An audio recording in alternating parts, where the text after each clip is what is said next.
Para a gente dar início, então, eu queria primeiro dizer aos irmãos, né, a origem dessa palavra, o diácono, que vem de uma palavrinha grega, que é diáconos, com K, em vez do C que a gente usa, e tem um Szinho no final, né?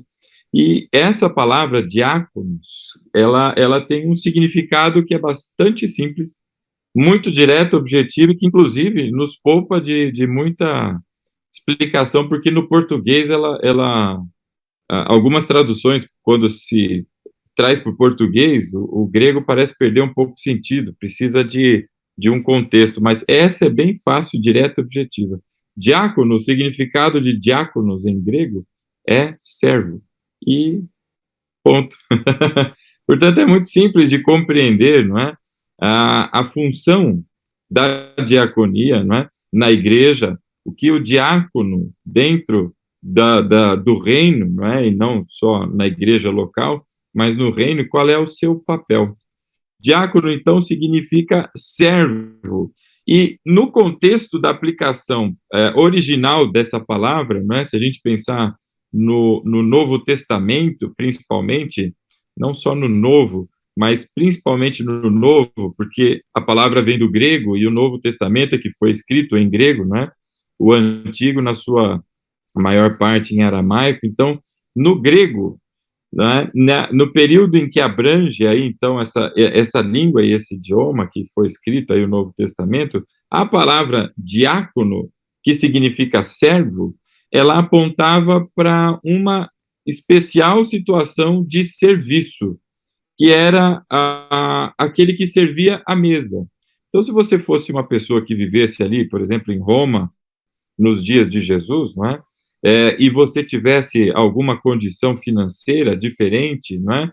Uma pessoa que pudesse ter servos, pudesse comprar servos, você teria diáconos na sua casa, e esse diácono, portanto, seria a pessoa que serviria à tua mesa. Você fosse sentar para comer, fosse assentar para uma refeição, a pessoa que serviria à mesa seria o diácono. Entre tantos servos que se tinham naquela época, havia uma designação especial que era este que serviria à mesa. E este, portanto, não é o diácono. E entre todos os escravos, este servo, portanto, é um servo relacionado a uma forma de trabalho, não é, escrava, e que, então, não é, o escravo ele tinha condições diferentes, não é? Esse escravo, o diácono, ele era, dentre todos, o escravo de menor categoria, ou seja, a pessoa mais ou menos valorizada dentro de um corpo aí de escravos, não é? Porque era uma pessoa que não tinha muita habilidade, seja habilidade manual, porque se tivesse habilidade manual, o patrão lá, o dono, não é, deste servo, ele mandaria para uma outra atividade que explorasse as capacidades e habilidades que tinha. Se ele tivesse algum tipo de habilidade artística, ele ia para alguma linha de produção, de trabalho ou qualquer coisa dessa sorte, né? Então, o diácono, ele vem exatamente dessa expressão no grego e que indica a pessoa mais indigna entre os servos. E os servos não tinham lá dignidade. E entre estes, o de menor, portanto, espaço e tudo mais, eram os diáconos. Quando a gente pensa em diácono, no contexto da época, é importante se lembrar desses fatores para que a gente compreenda, não é, o papel. Quando a gente fala sobre títulos, funções e uma série de coisas dentro da igreja, e ainda a gente nem chegou na questão do pastor, né? O que as pessoas pensam é em glamour, bom, eu sou o diácono da igreja, portanto, as pessoas que devem me respeitar, né? Eu me lembro uma vez, eu sempre trabalhei, muitos anos, eu trabalhei nas eleições, né? Eu sempre fui vítima do Tribunal Superior Eleitoral aqui, regional de Osasco, né? A turma me amava lá, eu sei lá por quê. Eu pedi para sair, mas não me tiravam de jeito nenhum. Eu acho que a primeira vez que eu atuei, ou a segunda, eu já não me lembro mais, eu era recém-casado e eu faltei no segundo turno porque era a minha lua de mel, né? Eu avisei, mas mesmo assim, eu acho que marcaram um X no meu nome, né? E eu, nossa, quantos anos eu trabalhei. E eu me lembro de uma vez um advogado que trabalhou junto comigo, eu era o presidente da sessão, e ele era um dos mesários. E alguém falou alguma coisa, ele, você está me desrespeitando? Hoje eu sou um funcionário público, um servidor público, aliás, né? E tudo mais, eu tenho meus direitos, você está me desacatando, eu vou chamar os policiais. Eu falei, uau, o cara é um servidor público, ele era um mesário ali nas eleições, né? E obviamente se deve todo o respeito, mas essa atribuição não traz o diaconato, o pastorado, qualquer tipo de função, não traz para ninguém nenhum benefício no sentido de ser superior a alguém, meus irmãos, de maneira nenhuma, mas ao contrário, faz-se referência, não é, exatamente a este tipo de servo que era o menor na casa, era o menor, o mais indigno. Portanto, tenha isso sempre em mente, porque não é uma depreciação, mas é exatamente para que a pessoa não se coloque como superior aos demais, não é? Então, o conceito todo vem de serviço, e era destes de menor dignidade entre os demais servos, né? Se a gente pensar nos dias de hoje, portanto, diaconia, não é?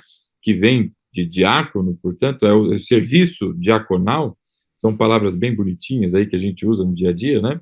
Nós podemos entender isso como ministério também, porque as pessoas confundem um pouco o fato de ser diácono. Diácono é só aquele que abre a igreja, fecha a igreja, passa a vassoura na igreja, arruma as cadeiras, faz ali, bota água, tira água, não é alguma coisa assim, mas você tem outra categoria, né, os líderes de ministério. Tudo isso, meu irmão, é diaconia.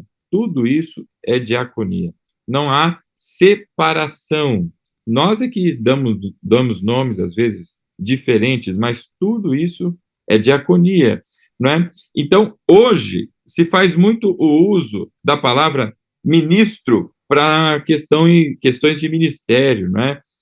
O ministro da palavra, ministro de casais, ministro do não sei o que lá, né? E isso tudo faz, na cabeça de alguns, parecer, pelo termo, né, ministro, parecer alguma coisa assim, não é, de muita pompa, né, e tudo mais, mas o fato é que se trata do mesmo sentido, que é servo. Então, quando a gente se dá conta dessas coisas, a gente precisa se lembrar, para todos que têm, não é, e prestam algum serviço na igreja, que essa é a comparação bíblica que a palavra faz, não é? Então, para que a gente tenha a base bíblica de onde surgem, não é? Ou o exemplo disso no Novo Testamento, eu queria pedir aos irmãos que abrissem comigo lá no capítulo de Atos dos Apóstolos, no capítulo 6, melhor, de Atos dos Apóstolos, né?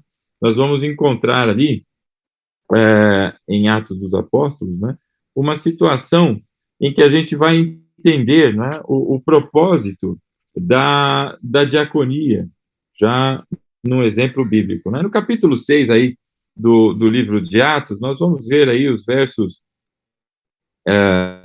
de 1 em diante. Capítulo 6 de Atos dos Apóstolos vai dizer o seguinte, não é? Naqueles dias, crescendo o número de discípulos, os judeus de fala grega entre eles queixaram-se dos judeus de fala hebraica, porque as suas viúvas estavam sendo esquecidas na distribuição diária de alimento. Então, qual que é o contexto aqui, meus irmãos? Antes da continuidade da leitura.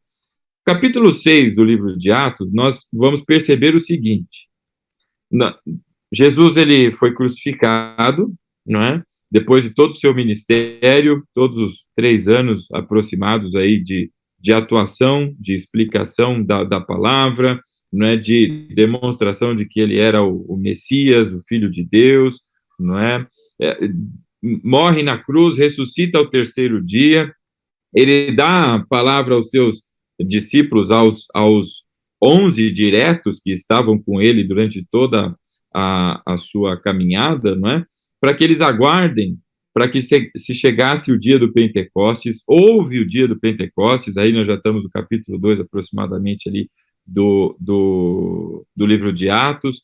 Há, então, toda aquela manifestação do Espírito, né, aquele movimento em que todos falam em línguas, e não é línguas estranhas, mas são línguas no sentido de idiomas mesmo, né, na fala, pessoas falando em várias línguas, é o oposto da Torre de Babel, onde lá foram confundidos, não é? Agora, todos, nessa diferença de idiomas, todos falavam unisonamente uma coisa só, glorificando o nome de Deus. E esse é o grande milagre que acontece em Pentecostes, não é? Pedro se levanta, faz um discurso, 3.000 pessoas se convertem, e as ações continuam. Atos vai mostrando até o capítulo 9, 10 aproximadamente. O Lucas, ele está descrevendo o ministério, não é, apostólico do apóstolo Pedro. Nós vamos encontrar aí uma série de fatores, e agora, exatamente agora, né, no capítulo 6, verso 1, a palavra vai dizer, não é, naqueles dias, crescendo o número de discípulos, de judeus de fala grega, entre eles os que se queixavam dos judeus de fala hebraica, ou seja, aqui judeus dispersos. Pedro já tem visitado regiões, não é, gentílicas, e tem tratado com judeus, e tanto aqueles que nasceram e seguiam em caminhos ou cidades diferentes, não é, que não estavam ali na Judéia, quanto os daqui, mas todos eles judeus que se converteram ao cristianismo, não é, se converteram ao evangelho do Senhor Jesus, todos agora, não é, nessa convivência, começou a ter algumas situações, o que é natural pelo crescimento da igreja, a igreja como a gente conhece ou chama de primitiva, de primeira, não é, na sua origem. E aí, uma grande questão que acontece ali é que as viúvas, não é, estavam sendo esquecidas na distribuição diária do alimento. Essa palavra distribuição já começa aqui, a palavra diácono, mas já, não é, num formato diferente, é uma palavra conjugada, não é? Assim como a gente conjuga verbos, não é? E diz eu sirvo, tu serves, eles servem, não é? Aqui a distribuição é uma variação da palavra diácono, ou seja, já no serviço, não é, de distribuição dos alimentos começou a ter algum problema. E o que é que se tinha naquela época? Qual que era a estrutura da igreja? Você tinha os, então, 12, porque no capítulo 1 de Atos, não é, há uma eleição para se determinar quem seria o substituto da cadeira apostólica, para que se tivessem 12, não é, em substituição a Judas o Iscariotes, e agora haviam estes 12, portanto, e os demais discípulos, pessoas que também seguiram ao Senhor Jesus, não é? E outros que foram se agregando ao longo das pregações e o caminho que os apóstolos foram seguindo, não só Pedro, mas Tiago e assim por diante, não é? E aqui o que nós vemos, então, é que no meio dessa estrutura, onde tudo, em princípio, dependia, ou de alguma maneira muito relacionada diretamente, não é, se vinculava aos apóstolos, não é? Havia agora uma situação de queixa. E aí no verso 2 diz lá, né? Por isso os 12 reuniram todos os discípulos e disseram: não é certo negligenciarmos o ministério da palavra de Deus a fim de servirmos às mesas. Preste atenção aqui às definições que foram postas aqui pelos apóstolos no verso 2, aqui que Lucas nos traz aqui, né? Então, os 12 se reuniram, lembrando que os 12 é um que foi eleito no lugar de Judas, então todos os demais, mais este novo, colocado aí no colégio apostólico, e não é Paulo, né? Não vai confundir. Por isso os 12 se reuniram com todos os discípulos, então convocaram todos os que estavam ali seguindo, né?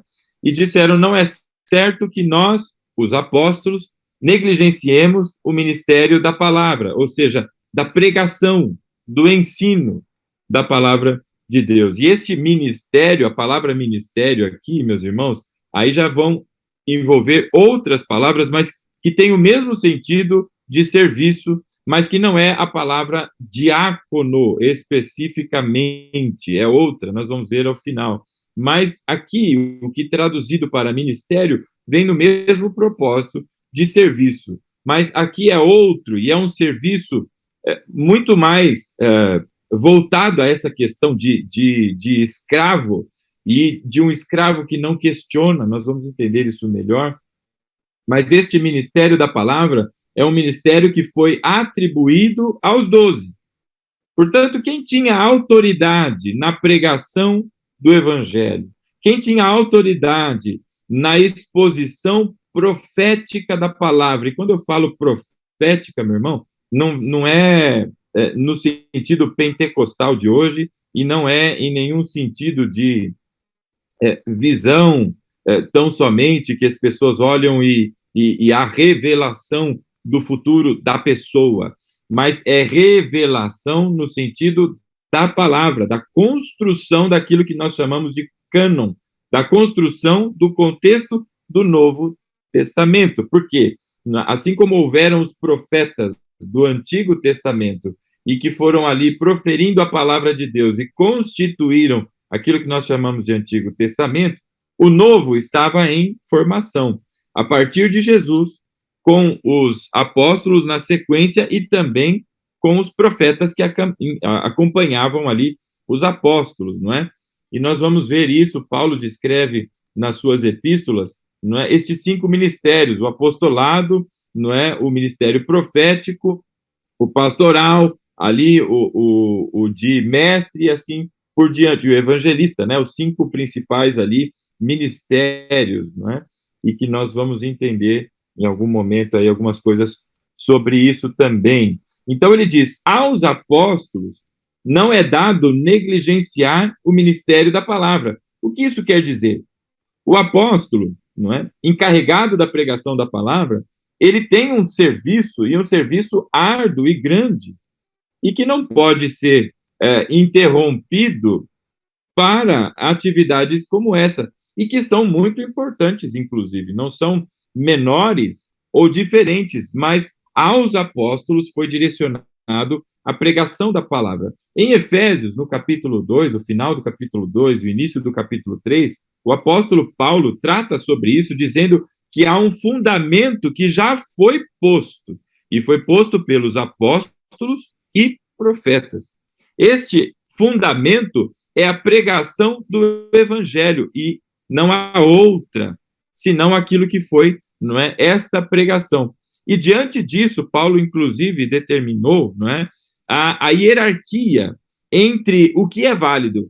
Se algum profeta do tempo dos apóstolos dissesse algo, não é, ensinasse algo que fosse diferente do ensinamento apostólico, e não somente restrito ao apóstolo Paulo, mas a todos os demais apóstolos, aquele ensino dos profetas deveria ser esquecido, e a prioridade é o ensino apostólico. Então, é por isso que no capítulo 1 e 2 aí, do livro de Atos dos Apóstolos, se fala que a igreja crescia na doutrina dos apóstolos. Por isso que não tem referência aos profetas. Mas os profetas contribuíram, porque também foram evangelizando. Agora, em tudo que os profetas traziam de informação diferente, aquilo deveria ser desconsiderado, porque a autoridade, não é? A autoridade da palavra foi dada aos apóstolos. Por isso, existem funções, e a diaconia não é menor ou maior, mas ela é uma outra função, assim como há, não é, o serviço na pregação da palavra. Por isso, os apóstolos, no verso 2 do capítulo 6, disseram, não é? Não é certo negligenciarmos o ministério da palavra de Deus a fim de servirmos as mesas. A servir as mesas. Que mesas? Todas. Em especial daquilo que era a reclamação. A reclamação eram as viúvas, não é? E os órfãos que estavam sendo, não muito bem assistidos. Havia uma organização sendo feita e uma prioridade, talvez, dada aos judeus de fala hebraica, ou seja, aqueles que já estavam ali, mais próximos. Os mais distantes começaram a sofrer, não é? Por conta dessa organização em andamento.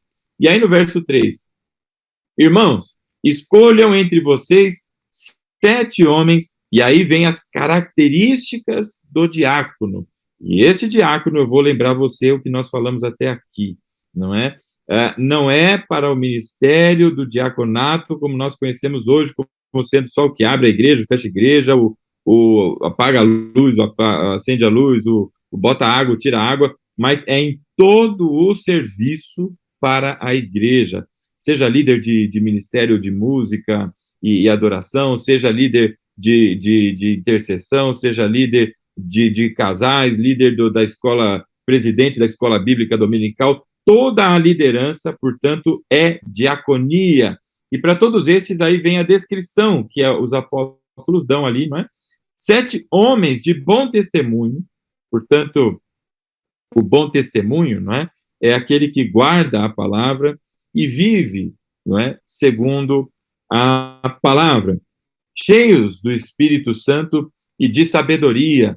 Portanto, tem critérios que a igreja tem que usar para escolher aqueles a quem serão dadas, não é? Atribuições e serviços na igreja. Não é qualquer um. As pessoas às vezes escolhem para motivação. Puxa, chegou uma pessoa nova na igreja, deixa eu dar uma atividade para ela ficar motivada, né? Deixa eu dar uma atividade porque assim ela se vincula à igreja. Cuidado, meu irmão, porque a gente precisa usar do julgamento. Lembra do que nós aprendemos no Sermão da Montanha? Que Jesus disse que nós devemos julgar com justiça, com retidão, não é? E eis aqui uma maneira de julgar. Como? Se é uma pessoa de bom testemunho, e aí continua, se é cheia do Espírito e de sabedoria, se nela se manifesta, não é? Os frutos do Espírito. O final do Sermão da Montanha, nós vimos Jesus dizendo que pelo fruto nós vamos conhecer a árvore. Então, se o fruto é um fruto que expressa, não é? A palavra de Deus são frutos que expressam, não é? E refletem a palavra de Deus na vida da pessoa, portanto, não é? São frutos que geram vida, que geram e somam na igreja, não dividem, não é? Não subtraem, melhor dizendo, mas somam com a igreja, são frutos que revelam a árvore, a fonte, e a fonte é a videira, como nós vimos na semana passada, não é? Portanto, há o Espírito fluindo e frutificando, porque sem Jesus, ninguém faz nada. Então, se tem bons frutos, é porque o Espírito, não é? Está frutificando na vida daquela pessoa. Então, agora, cheios do Espírito e de sabedoria. Ou seja, pessoas que têm paciência, que são mansas, sabem lidar com situações. E olha que situação difícil. Há um conflito na igreja entre grupos diferentes aqui, que são todos judeus, mas um que nasceu e se desenvolveu durante a vida numa cidade de fala grega e outros ali na Judéia e nas regiões no entorno ali, né? E agora há um conflito, então precisa ser gente que tem sabedoria para lidar com isso. Não é qualquer um. Precisa ser julgado, precisa ser observado, as pessoas precisam orar e encontrar essas características, né? De bom testemunho, cheio do Espírito, com sabedoria, não é? Passaremos a eles essa tarefa e nos dedicaremos à oração e ao ministério da palavra. Então, aqui até o verso 4, nós encontramos a base dessa organização na igreja primitiva. Isso no Antigo Testamento era dividido, mas de maneira diferente. Era dividido, não é? De acordo com a sua ascendência. De onde você veio? De que tribo você é? Se você é levita, você é aquele, ou seja, que vem da tribo de Levi, você é aquele que vai servir no templo. Você é aquele que vai, não é, ter dons, não é, e atribuições, tarefas, não é, que são sacerdotais. Agora, em Cristo, isso já não existe mais. Inclusive, o termo levita, quando se usa, é porque a pessoa não conhece bem o Novo Testamento. O levita, hoje, não existe mais. Até uma brincadeira quando se fala sobre isso, quando se fala de levita, quem que é o levita? É o cara que está levitando aí? Não, não, meu irmão, porque agora, em Cristo, todos foram feitos sacerdotes e sacerdotisas. Qual a base bíblica disso, pastor? Apocalipse capítulo 5, só você ler. Não é que todos foram feitos sacerdotes agora. Então não existe mais levita. Existe agora sacerdotes e sacerdotisas comprados pelo sangue de Jesus. Não é mais a ordem de Arão, agora é a ordem de Melquisedeque. É tudo diferente no Novo Testamento e por isso todos têm esse chamado à diaconia. Então você não precisa ser de uma linhagem sanguínea para ser um sacerdote, um pregador, para ser um evangelista, para ser um ministro aí na adoração. Você agora tem que ter estas atribuições que foram dadas aqui pelos 12 aos líderes. Bom testemunho, cheio do Espírito e com sabedoria. Portanto, você tem que dar atenção à sua vida espiritual, não é? E se desenvolver no conhecimento da palavra para exercer, não é, atividades e funções. Então, a base bíblica para o serviço, veja o que diz ali no verso 2, como eles foram bem objetivos, para servir à mesa, não é? Não é certo negligenciarmos o ministério da palavra de Deus a fim de servirmos às mesas. Portanto, é o serviço, não é? E se nós olhássemos para o Antigo Testamento, lá em Êxodo, né, no capítulo 18, não precisa abrir lá, mas dos versos de 13 a 26, nós também vamos encontrar ali os auxiliares de Moisés, não é, que foram postos. Portanto, você observa o seguinte, que no contexto de Moisés, ele atribuiu a lideranças, não é, papéis ali para ajudá-lo no serviço que ele tem. Então, o diácono hoje, no contexto da igreja hoje, ele é uma subdivisão, se assim a gente pode chamar, não é? Para os serviços que a igreja, não é, demanda e que são de responsabilidade do pastor em última instância, não é? Dentro do governo da igreja, obviamente tudo do nosso pastor, do Senhor Jesus, não é? Mas é de responsabilidade do pastor e que isso é distribuído para aliviar o pastor nas suas atribuições. Assim como os 12 precisavam se dedicar à palavra e à oração, o pastor, da mesma sorte, tem as suas, não é, tarefas que são de prioridade e que são do pastor e exclusivas do pastor. E essas tarefas que às vezes as pessoas confundem, né? Mas por que às vezes só o pastor prega e não dá espaço para outro? Você tem igrejas que têm um rodízio muito grande na pregação, não é? E você tem os colaterais de tudo isso. E você tem igrejas que têm um zelo, não é, muito grande, e a centralização da prioridade, e não exclusividade, mas prioridade do ministério, que é para o pastor. Nós não estamos falando do pastor aqui, mas do diácono. Então, para aliviar o pastor, não é, nas suas atribuições, ou seja, assim como o esposo tem a esposa como auxiliadora, os diáconos são como auxiliadores do pastor para o exercício do governo da igreja. Compreende? E aí a base bíblica do Antigo Testamento está lá em Êxodo, capítulo 18. No Novo Testamento a gente começa ali no livro de Atos, no capítulo 6, tá bom? E aí eu queria passar por alguns pontos aqui, meus irmãos, e hoje eu não vou encerrar o assunto, não seremos exaustivos, né? Mas na semana que vem eu quero dar sequência sobre isso, para que as pessoas entendam aspectos de função, não é? Que são dadas para todos nós na igreja.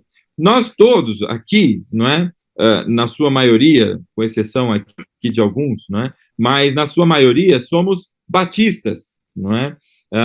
E no ministério, não é, batista, na denominação batista, nós temos os regimentos, os estatutos e a declaração doutrinária que define o que é um batista. Por que o batista é batista e presbiteriano é presbiteriano? Não é só plaquinha de igreja, mas tem um conjunto de doutrinas, não é? E estatutos que vão diferir uma denominação da outra, não é? Não é só por que é assembleano, por que é batista, por que é presbiteriano, por que não é metodista. Cada um tem uma identidade. E nós, batistas, não é? Na declaração doutrinária, segundo aí a Convenção Batista Brasileira, porque Batista tem duas convenções, não é?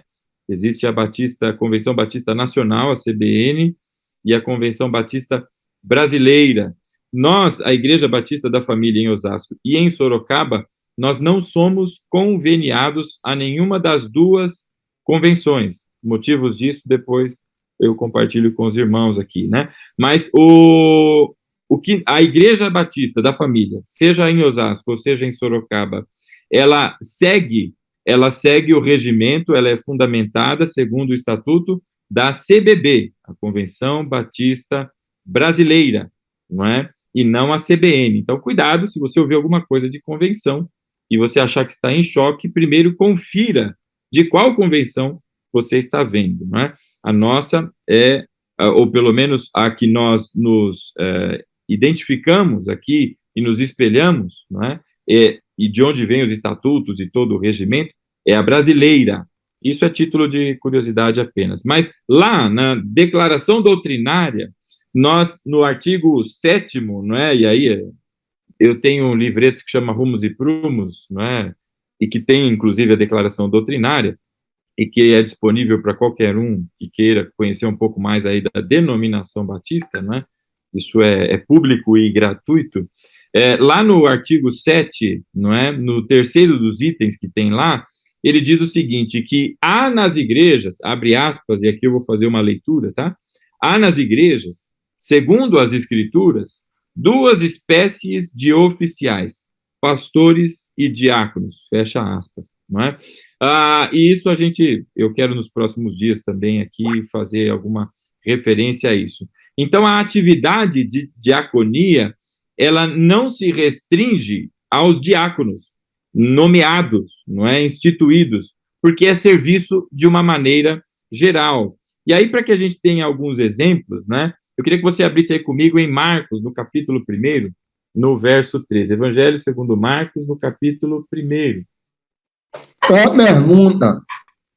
Quem é maior? É o diácono ou o obreiro? Não existe na Convenção Batista Brasileira o estabelecimento de obreiro. Obreiro é um termo pentecostal, obreiro é um termo que vem de igrejas, não é? Pentecostais e neopentecostais. Dentro do contexto batista, né, o equivalente disso é diácono. Então, não tem maior ou menor em escala hierárquica. As funções, portanto, não é? Porque o obreiro, aí eu vou falar sem conhecimento de causa, porque eu nunca frequentei uma igreja pentecostal. Mas numa igreja pentecostal você tem aquela turminha de uniforme que fica na lateral da igreja, a turminha que fica lá na porta da igreja, os outros e tudo mais. E aí eu não sei se eles atribuem hierarquia de maneira diferente.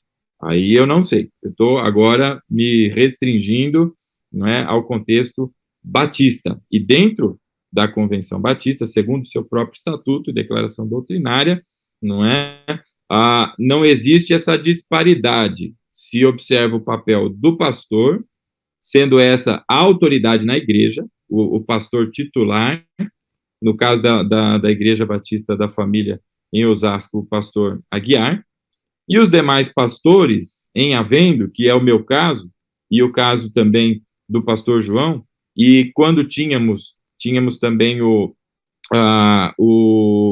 me fugiu o nome, esposo da Rosinha, o pastor, puxa, me escapou o nome agora dele aqui, e que está em Itajaí agora. Juarez. Pastor Juarez, obrigado, meu bife, meu meio bife. Pastor Juarez, todos os demais pastores são auxiliares, não é? Eles têm a função pastoral, mas em auxílio ao pastor titular, não é? Portanto, a autoridade... Não, aí é outra coisa. Não, é outra coisa aí, outra coisa. Pastor Gerry, né, no caso, é outra coisa. Então, a autoridade é do pastor titular. Eu disse outra coisa porque na Convenção Batista Brasileira não se reconhece pastorado feminino, tá? Por isso que é outra coisa. É outro tema, é outra formiga, e a gente vê isso em sequência depois. mas o pastor titular, né, tem autoridade, os demais pastores, não é, naquilo que foram designados pelo pastor titular, também tem a sua autoridade, mas sendo, não é, a palavra última aí do pastor da igreja, pastor titular, e os diáconos, não é, nessa condição. Então, em termos de organização e hierarquia, e aí, de novo,